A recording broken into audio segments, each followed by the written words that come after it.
Yellowstone was established as the world's first national park in 1872.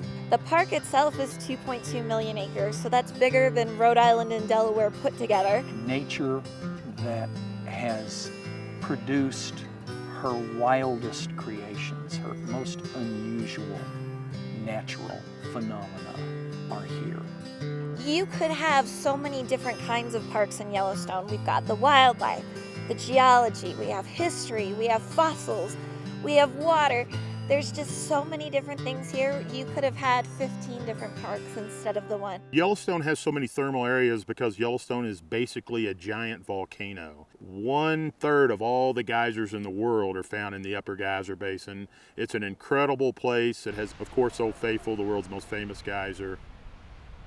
We have all of the original fauna in their native habitat. In terms of the large mammals, the ones that are the most common animals for people to see are definitely the bison and the elk, because those are in the biggest numbers. Yellowstone has the only continually free-roaming herd of bison left in the country. But some of the ones that people are always dying to see are our bears or our wolves. The wolves were reintroduced into Yellowstone in 1995. Arguably, this is the perfect place for wolves. A place that had not heard a wolf howl to speak of for 60-some years suddenly was the recipient of those wonderful wilderness sounds. Now Yellowstone is considered the best place in the world to see a wolf in the wild. We have coyotes, we have mountain lions, we have wolverines, we have badgers, we have lynx, we have bobcats. We have all kinds of predators here. But I think maybe the best thing that you can see on a trip to Yellowstone is sunup. Because if you get out there and you see sunup, you're out there early, and that's when the animals are out there.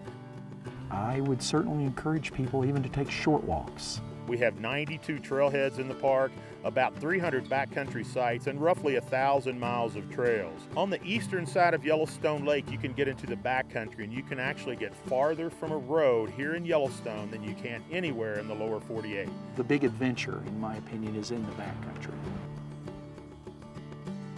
The fishing is excellent in Yellowstone. Yellowstone has about 15 rivers and roughly 630 lakes and ponds. You can spend your whole life here and you're never going to see all of Yellowstone.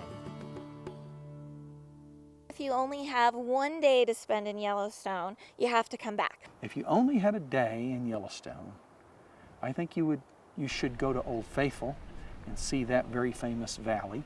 Then go over to Canyon, the Grand Canyon of the Yellowstone, and see those big waterfalls and that colorful canyon. I definitely recommend seeing the Grand Canyon of Yellowstone because it's the one thing that, for me, my jaw truly dropped when I saw it.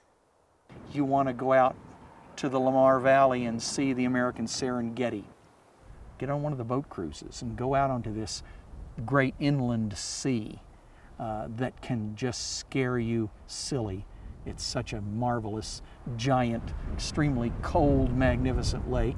Yellowstone Lake is at about 7,000 feet, so that makes it an alpine lake, one of the largest alpine lakes in the world. It's hard to find a place where you can climb to the top of a mountain and see a panoramic vista that is unencumbered by buildings or fences or anything of human civilization, but here you can do that. Yellowstone is an amazing, unique place that has captured so much of wildness out here. We value the natural processes and we try to leave them alone here, letting nature take its course. And what we find is that when we do that, Yellowstone looks different from the rest of the world.